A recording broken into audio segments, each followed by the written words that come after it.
ప్రయత్నం చేస్తుంటారు. అందుకే ఆ ఒత్తిడి తట్టుకోలేక ఆయన ఆత్మహత్య చేసుకుని ఉండొచ్చు. లేదు అది హత్య అయితే నిరూపించండి. చేసి హత్య చేసి మిమ్మల్ని చర్య తీసుకుని ఎవరుతున్నాడు మిమ్మల్ని? అయితే ప్రభుత్వం ఒత్తిడి తీసుకొచ్చి చేసిందని మా అభిప్రాయం చెప్తే మీరు వచ్చి అరెస్ట్ చేస్తారు. చేయండి ఏదైనా అరెస్టు. ఎస్, నేను చెప్తున్నాను. ప్రభుత్వంలో ఉన్న పెద్దలు, పోలీసు వ్యవస్థ అతని మీద ఒత్తిడి తీసుకోవడం వల్ల ఒత్తిడి తట్టుకోలేక చనిపోయి ఉండొచ్చేటో బహుశా, జరుగుండొచ్చేటో బహుశా. అది నా అభిప్రాయం. ఏంటి, ఎక్కడికి వెళ్ళిపోతుంది వ్యవస్థ? ఏమవుతుంది అంటే మీరు చెప్పినట్టుగా మేము చెప్పినట్టుగా ఈ ప్రజాస్వామ్యంలో ఒకసారి వెనుకైతే నడవాలా, చెయ్యాలా, మాట్లాడాలా? తప్పు. ఇది ఎప్పుడు ఒకలాగే ఉంటాయనుకుంటే పొరపాటు. ప్రధాన ప్రతిపక్షంగా, బాధ్యత ప్రతిపక్షంగా మా బాధ్యతగా ఈ రాష్ట్రంలో వైఎస్ఆర్సీపీ పార్టీ జగన్మోహన్ నాయకత్వంలో ఎక్కడ ఏ తప్పు జరిగినా,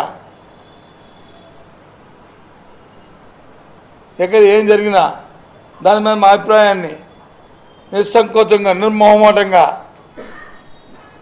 మా అభిప్రాయాన్ని మేము వెల్లడిస్తాం. ప్రభుత్వాలు పరిపాలిస్తున్న ప్రభుత్వాలు వాస్తవాలను వచ్చి ప్రజలు చెప్పాల్సిన బాధ్యత ప్రభుత్వాలకు ఉంది. అంతేగాని చట్టాన్ని చేతిలో తీసుకుంటామంటే అన్ని రోజులు ఒకలాగా ఉండవనేది మీ ద్వారా ప్రభుత్వాన్ని తెలియజేస్తాం. అంతేకాదు, మొన్న ఒక వారం రోజుల కింద విశాఖపట్నంలో సాక్షాత్తు ముఖ్యమంత్రి గారు ఇలాగే ఒక పత్రికా సమావేశం పెట్టి ఓ పత్రికా సోదరుడు అడిగాడు, ఎవరో మీలాంటి సోదరుడు అడిగాడు, సార్ స్టీల్ ప్లాంట్ మీద మీ వైఖరి ఏంటి?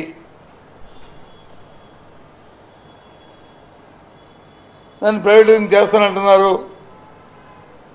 దాని మీద మీ తాలూకు సమాధానం అడిగితే అని ఆయన మాటలు. ఒక బాధ్యత గల ముఖ్యమంత్రి అంత ఆసనం కోల్పోవాల్సిన పరిస్థితి ఏంటి? ఎందుకు అడుగుతున్నారు? మీ తాలూకు చర్యల్లోనూ, మీ నడవడికల్లో, మీ మాటల్లో, మీ వ్యవహార శైలిలో అనుమానాలు ఉన్నాయి. గడిచిన శాసనమండలి సమావేశాల్లో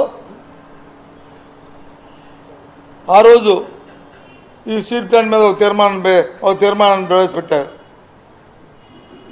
అధికారంలో ఉన్న తెలుగుదేశం కూటమి ప్రభుత్వం. ఏమని? 11,400 కోట్ల రూపాయలని కేంద్ర ప్రభుత్వం ఇచ్చింది, దానికి అభినందన తెలుపుతూ తీర్మానం చేయమన్నారు. ఒక ప్రధాన ప్రతిపక్షంగా మా అభిప్రాయం చెప్పాం. మాకు ఇచ్చిన దానికి అభినందన సరే చెప్తాం, కానీ ప్రైవేటిజం చేయమని తీర్మానాన్ని కూడా చేయాలని చెప్పి మేము పట్టుబట్టాం. దానికి అంగీకరించదు. ఎందుకు అంగీకరించదు? అంతకుముందున గత 5 సంవత్సరాల మా ప్రభుత్వం జగన్మోహన్ నాయకత్వంలో మరి శాసనసభలో తీర్మానం చేశాం కదా, ప్రైవేటిజం ఎగ్నిస్ట్గా వ్యతిరేకంగా చేయడానికి వీల్లేదు అని చెప్పి. సాక్షాత్తు ప్రధానమంత్రి విశాఖపట్నం వస్తే వేదిక మీదే ఆనాటి ముఖ్యమంత్రి జగన్మోహన్ రెడ్డి గారు ఆ విషయం చెప్పారు కదా. ఇది ప్రజల తాలూకు సెంటిమెంటు, విశాఖ హక్కు, ఆంధ్ర హక్కు, ఇది ప్రైవేట్ పరంగా చేయడానికి మేము మా ప్రభుత్వం, మా పార్టీ ఒప్పుకోదు, దయచేసి దాన్ని నిర్వహించుకోండి చెప్పారు కదా. ఎందుకు మీ నోటి నుండి ఆ మాట చెప్పలేకపోతున్నారు? ఎందుకు డొంక తిరుగుడు సమాధానం చెప్తున్నారు? మేము 11,000 కోట్లు ఇచ్చాం కదా, ఆ డెట్ రిలీఫ్ చేయడానికి పనికొస్తుంది కదా. దేనికి చేశారు డెట్ రిలీఫ్? మా ప్రజల తాలూకు అనుమానాలు, కార్మికులకు ఉన్న అనుమానాలు, మీరు చేస్తున్న వ్యవహార శైలిలో ఆ అప్పులు తీసి దీన్ని వచ్చి ప్రైవేట్ పరం చేయడానికి ఆలోచన చేస్తానండి. ఓ 4 నెలల కింద మా పార్లమెంట్ సభ్యులు అడిగితే ఏదైతే పూర్తి స్థాయిలో